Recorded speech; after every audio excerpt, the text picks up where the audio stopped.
Operation सिंदूर से हिंदुस्तान में operation सिंदूर पर सियासत थमने का नाम नहीं ले रही। ऑपरेशन सिंदूर पर सवाल उठाने वाले विपक्षी दलों को सिर्फ सरकार को घेरने का मौका चाहिए। विपक्षी नेता तो फेक न्यूज का सहारा लेकर सिंदूर पर सियासत कर रहे हैं। समाजवादी पार्टी ने अपने लखनऊ मुख्यालय में पोस्टर लगाए। दफ्तर के बाहर लगे 2 पोस्टरों के जरिए बीजेपी पर हमला किया गया, कई सवाल उठाए गए। इन पोस्टर्स में बीजेपी से सवाल पूछे गए हैं, इल्जाम भी बेहद संगीन है।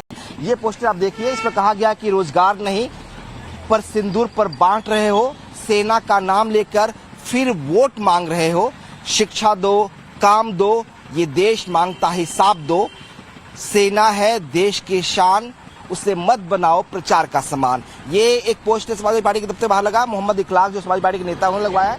और दूसरा पोस्टर आप देखिए यहाँ पर है, इस पर लिखा है कि बेटियों को अधिकार दो, अवसर दो, शिक्षा दो, रोजगार दो, सिंदूर की चिंता मत करो, वो अपना भाग्य खुद लिखेगी, घर घर पहुंचाना है तो शिक्षा और रोजगार पहुंचाओ, सिंदूर तो पति खुद लाकर दे देगा। तो इस तरह के सवाल लेकर जो है समाजवादी पार्टी के बाहर जो है पोस्टर्स लगाए गए हैं और इन पोस्टर्स में बीजेपी से सवाल है शिक्षा को लेकर, रोजगार को लेकर। दरअसल चंद दिन पहले फेक न्यूज चली कि बीजेपी घर घर सिंदूर बांटेगी। हालांकि बीजेपी ने आधिकारिक तौर पर इस खबर को फेक बताया। बीजेपी ने साफ कर दिया कि ऐसी खबर पूरी तरह से झूठी और छल से प्रेरित है। भारतीय जनता पार्टी ने घर घर जाकर सिंदूर बांटने का कोई कार्यक्रम आयोजित नहीं किया। बीजेपी के साफ इनकार के बाद भी विपक्ष इस पर सियासत करने पर उतर आए। समाजवादी पार्टी पोस्टर बार पर उतर आई और इस फेक खबर के जरिए नैरेटिव सेट करने में जुट गई।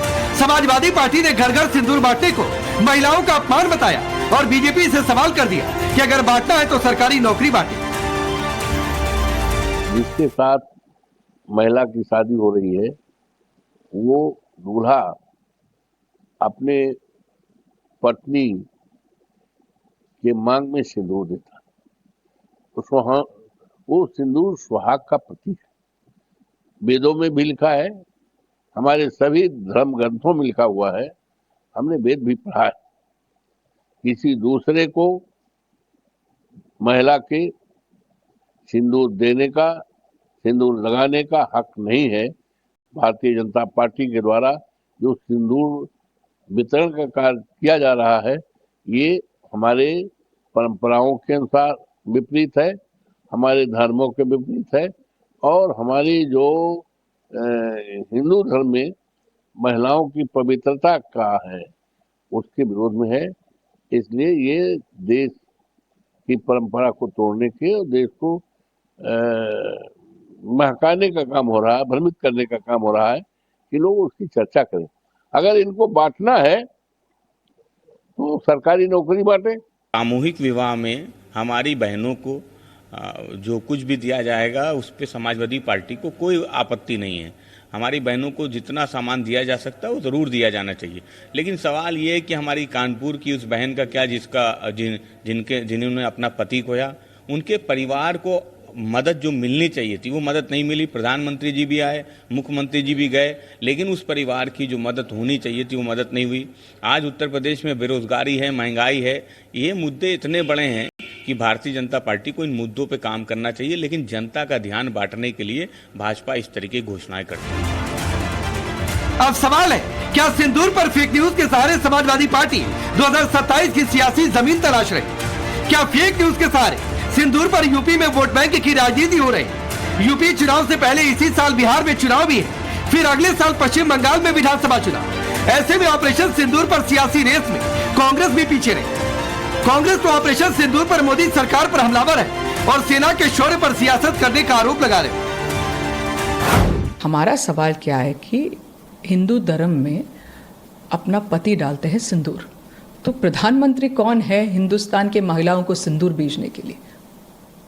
तो डोंट पोलिटिसाइज। एक कुछ हुआ है तो वो बहुत रैली, बिहार के जो रैली में इसके बारे में बोल रहे हो, बिहार के रैली में क्यों बोलना चाहिए? उनको बोलना है कि स्पेशल पैकेज क्या है, क्या विकास करेंगे, क्या उन्होंने इतने साल किया हुआ है वहाँ, उसके बात करो।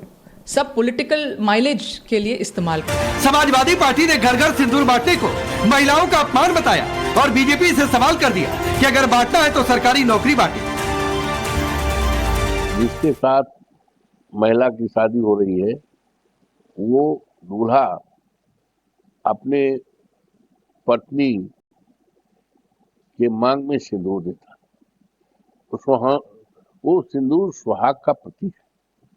वेदों में भी लिखा है, हमारे सभी धर्म ग्रंथों में लिखा हुआ है, हमने वेद भी पढ़ा है। किसी दूसरे को महिला के सिंदूर देने का, सिंदूर लगाने का हक नहीं है। भारतीय जनता पार्टी के द्वारा जो सिंदूर वितरण का कार्य किया जा रहा है ये हमारे परंपराओं के अनुसार विपरीत है, हमारे धर्मों के विपरीत है और हमारी जो हिंदू धर्म में महिलाओं की पवित्रता का है उसके विरोध में है। इसलिए ये देश की परंपरा को तोड़ने के और देश को महकाने का काम हो रहा है, भ्रमित करने का काम हो रहा है कि लोग उसकी चर्चा करें। अगर इनको बांटना है तो सरकारी नौकरी बांटे। सामूहिक विवाह में हमारी बहनों को जो कुछ भी दिया जाएगा उस पे समाजवादी पार्टी को कोई आपत्ति नहीं है। हमारी बहनों को जितना सामान दिया जा सकता है वो ज़रूर दिया जाना चाहिए। लेकिन सवाल ये है कि हमारी कानपुर की उस बहन का क्या जिन्होंने अपना पति खोया, उनके परिवार को मदद जो मिलनी चाहिए थी वो मदद नहीं मिली। प्रधानमंत्री जी भी आए, मुख्यमंत्री जी भी गए, लेकिन उस परिवार की जो मदद होनी चाहिए थी वो मदद नहीं हुई। आज उत्तर प्रदेश में बेरोजगारी है, महंगाई है, ये मुद्दे इतने बड़े हैं कि भारतीय जनता पार्टी को इन मुद्दों पे काम करना चाहिए। लेकिन जनता का ध्यान बांटने के लिए भाजपा इस तरह की घोषणाएं करती है। अब सवाल है, क्या सिंदूर पर फेक न्यूज के सहारे समाजवादी पार्टी 2027 की सियासी जमीन तलाश रही? क्या फेक न्यूज के सहारे सिंदूर पर यूपी में वोट बैंक की राजनीति हो रही? यूपी चुनाव से पहले इसी साल बिहार में चुनाव भी है, फिर अगले साल पश्चिम बंगाल में विधानसभा चुनाव। ऐसे में ऑपरेशन सिंदूर पर सियासी रेस में कांग्रेस भी पीछे रही। हिंदू धर्म में अपना पति डालते हैं सिंदूर, तो प्रधानमंत्री कौन है हिंदुस्तान के महिलाओं को सिंदूर बीजने के लिए? तो डोंट पोलिटिसाइज। एक कुछ हुआ है तो वो बहुत रैली, बिहार के जो रैली में इसके बारे में बोल रहे हो, बिहार के रैली में क्यों बोलना चाहिए? उनको बोलना है कि स्पेशल पैकेज क्या है, क्या विकास करेंगे, क्या उन्होंने इतने साल किया हुआ है वहाँ, उसके बात करो। सब पॉलिटिकल माइलेज के लिए इस्तेमाल कर रहे हैं। अब सवाल है, क्या ऑपरेशन सिंदूर पर राजनीति बेहिसाब हो रही? सवाल ये भी कि क्या विपक्ष को फेक न्यूज पर चुनावी मौका दिख रहा है? सबसे बड़ा सवाल कि क्या फेक न्यूज के सहारे समाजवादी पार्टी 2027 का चुनाव जीत पाएगी? Bureau report, times now Bharat.